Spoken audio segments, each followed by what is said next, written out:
the VO meter, measuring your voiceover progress. The VO meter is brought to you by voiceactorwebsites.com, Vocal Booth to Go, podcastdemos.com, Global Voice Acting Academy, JMC Demos, and IPDTL. And now, your hosts, Paul Stefano and Sean Daly. So, focusing on studio do's and don'ts a little bit more, do you have any scary stories of talent misbehaving in the studio, or even any good stories about a talent who exceptionally impressed you with what they were doing? Sure. No, that's a fun one. Because my experience is a little longer, the days of the talents being prima donnas really kind of ended, and that's really good.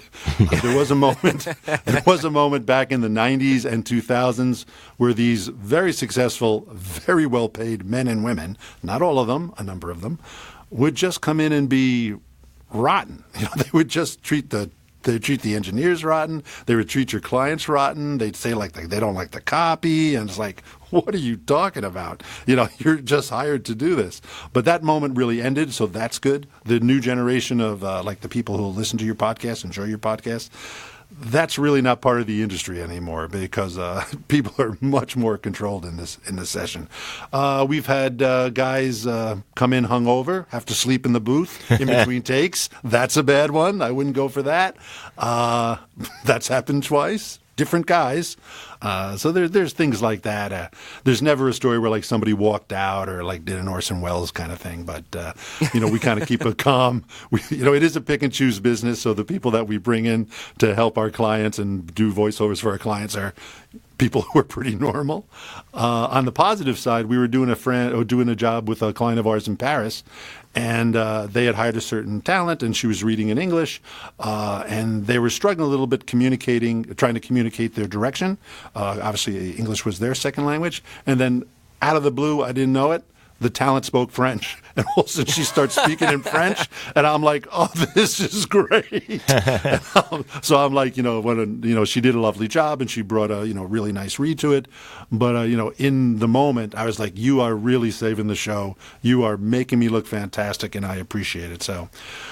Even though I didn't know it, those things that you can bring as a talent in the studio in the moment of the session can really, make you pop out and maybe have people come back to you or send you more auditions, because I think people just remember when they have good experiences with the talent. Certainly we do.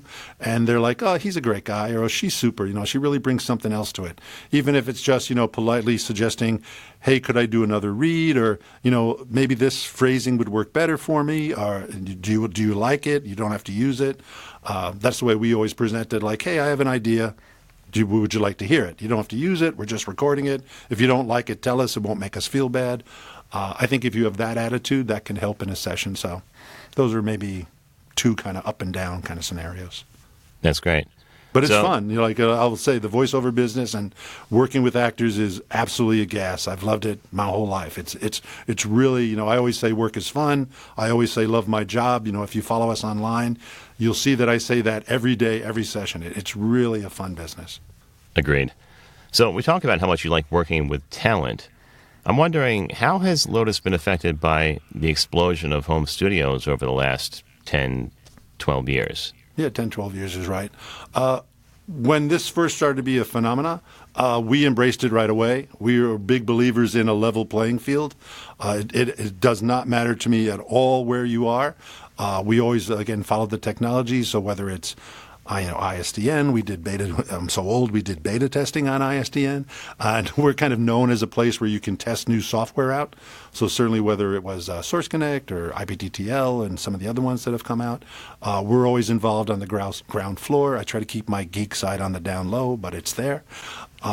So we were always happy to say that, like, hey, we have technology now that I can work with somebody in Miami Beach, or I can work with somebody in Idaho, South Carolina, Harper's Ferry. It doesn't matter where you are. If you're the talent, the best talent and someone I can bring to my client, that's all I'm looking for. So, and again, we expanded that into Europe, where we work with talents in their studios in Italy and up in Sweden. We have a lot of guys. There's a lot of work that comes out of Germany and Barcelona.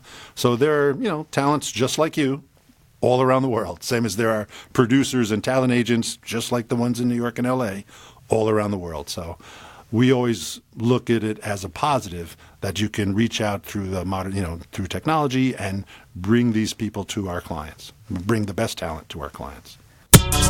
Thanks for listening to the VO Meter, measuring your voiceover progress. To follow along, please visit www.vometer.com. VO Meter is powered by IPDTL.